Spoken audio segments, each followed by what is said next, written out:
topic for today is role to be observed. Ang topic na ko. So, ang role daw is must be taken the verbally and in the writing and in order to batas daw nga the confessions of the shall be document and written to form and ensure to do by the confessors. For example, na suspect of the greeted for the robbery before the greeting the police of the inform him on his the Miranda rights remain to silent right to an attorney. So amo nang example sa roles. So ang next karon is involuntary extrajudicial confessions. So ang extrajudicial confessions is the confessions obtained of the truth and demonstrations juries of the anything and influencing the voluntary act of the confessors. And then sa important of note, the confessions obtained from the defendant by demands of force or the intimidation violence is the null and void and cannot be used against him her is the trial. So for example is the police arrest suspect of the murder the during integration then physically absolve and him and trading has the family family and deprive he of the slave the until he sign the confessions. So amo nang sa voluntary extrajudicial ang confessions. So amo na. So next is role to observe in the taken extrajudicial confession or the admissions. So ang pinakauna niya is kanang wait sa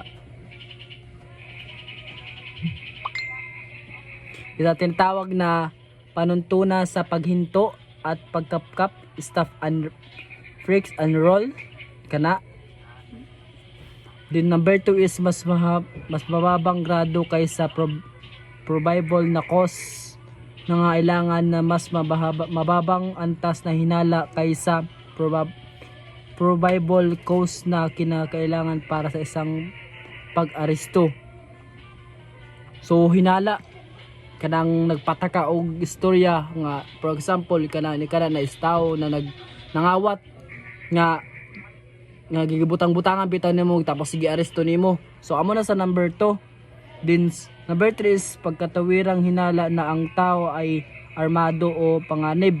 So pagtanay mo sa katao daw is na hinala na pagtanay mo na lain ang hiniluhukan din bantog na ba lain ang hiniluhukan basta pag hinala na dun na nga kuwan daw kanang nga suspect daw na tao nga kuwan ba kriminal nga na gihinala nimo nga kanang na tao is panganib daw na arastuhin daw dun na busing na charorot. So number 4 is limitado lamang sa paghanap ng panlabas na nabit. Then sa number 5 is ginagamit ng kapkapan down research.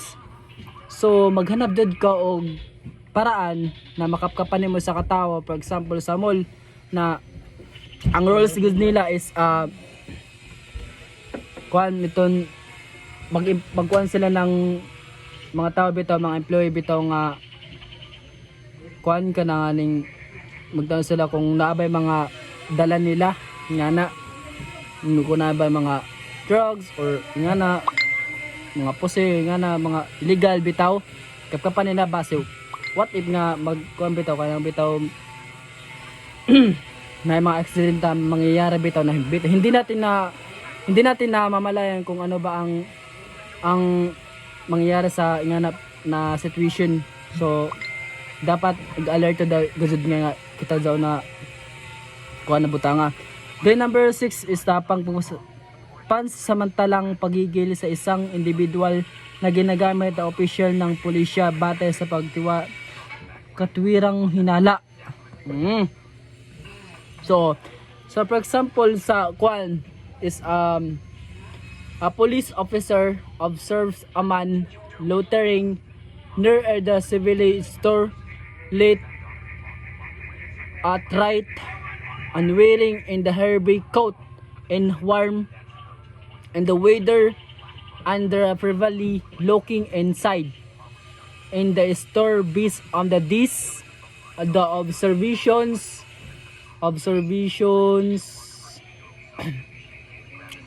this officer may be in the planning the robbery. So amo na ang pagsabot na sa kuan sa roles to be observed and taking is sa judicial confession or the admissions. So amo na pagsabot na karon sa kana na kuan na roles. So next is Terry doctrine. Pinakauna is kuan also called as staff and freaks on roll.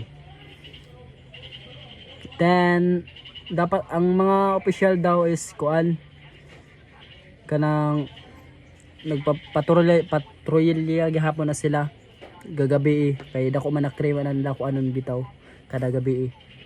So amo na number 1. Then sa number 2 is kuan the lower grades in that probable cause. So number 2 is kuan diyon kanang under reasonable suspension of the officer has the reasonable suspicions are the based on the individual behavior, nervousness, and usually clothing for the weather and the location higher. So amo nang number 2. Then number 3 is the justifiable of the suspension under the persons is the arm the dangerous. For example, kanang mga kriminal na nagdayo og gun or armas.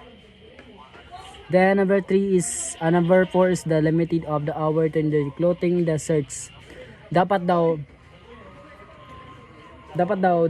kuan iton kuan dapat alerto ka sa lahat ng bagay o like na sa pagpatrolya ninyo nga dapat for example sa mall nga na patrolya ninyo dapat kung na mga employee bitaw nga lain og kuan mga damit bitaw nga formado nga na mga criminal kalawon na criminal nga na dapat daw alerto ka always. Then kapkapan ang kilid sa kuan bitaw sa tao bitaw then amo to.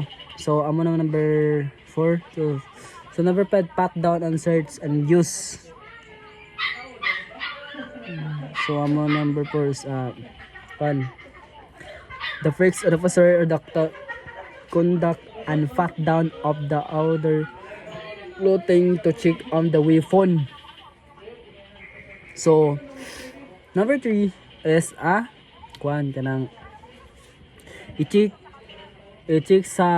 daw na tao. For example kana i-check daw na tao kung nagdaya ba yun sa ng armas or gun nga na. So number 5 is kuan dapat daw i-stop ang freaks on justice and order theory. Ay diba wrong ba da? Lagi tama ba da? Paghinto ay pagkakamkap ng bigyan ng katarungan sa ilalim ng doktrin ng theory dahil sa ang opisyal ay may makatwirang hinala na individual ay amado potensyal na mapunganib ang pagtuklas ng baril ay bibigyan ng posibleng para sa pag-aresto. So dapat daw kuno ang mga dapat daw kapkapan daw kuno daon kuno sa mga karang paghinala bitaw niya sa criminal bitaw nga na makalaungkaw na din sa para daw ni kuno sa katarungan sa ilalim ng doctrine ng theory dahil sa official ay may katawirang hinala ba kaning ramdam niya ba na kana na tao is criminal o nga na or nagday nga na mga gun or pusil nga na individual armado o armado lagi ka ng armado ba ka ng simple pa naman ba ka ng like abusep nga na armado at potential na mga panganib pagtuklas sa baril. So pagtuklas sa baril daw paktus then ay pagbigay ng sibling dahilan para sa pag-aresto. Dapat daw kuan daw ka ng kusog ka sa mudakop na tao kay kriminal nga maginana na ito na tao is gusto niya mudakpon kay arma kanang makalaw sobrang dami naman na armas na then armas nga ano siya. So thank you.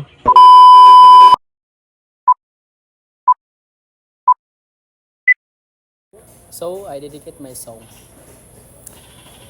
kay buti-buti mo Panginoon. Let's get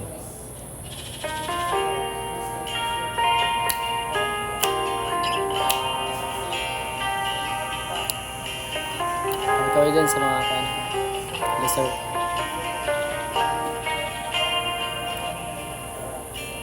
Kay buti-buti mo Panginoon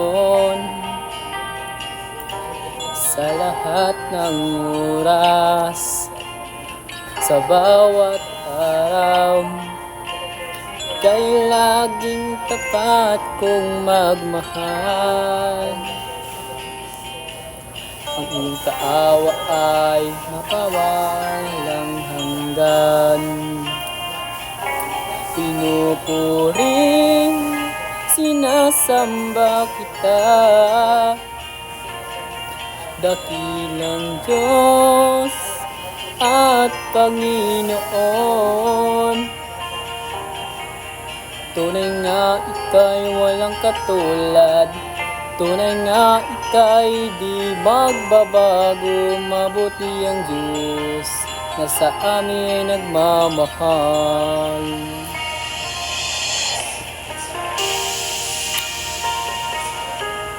So guys, amara to guys, bye bye.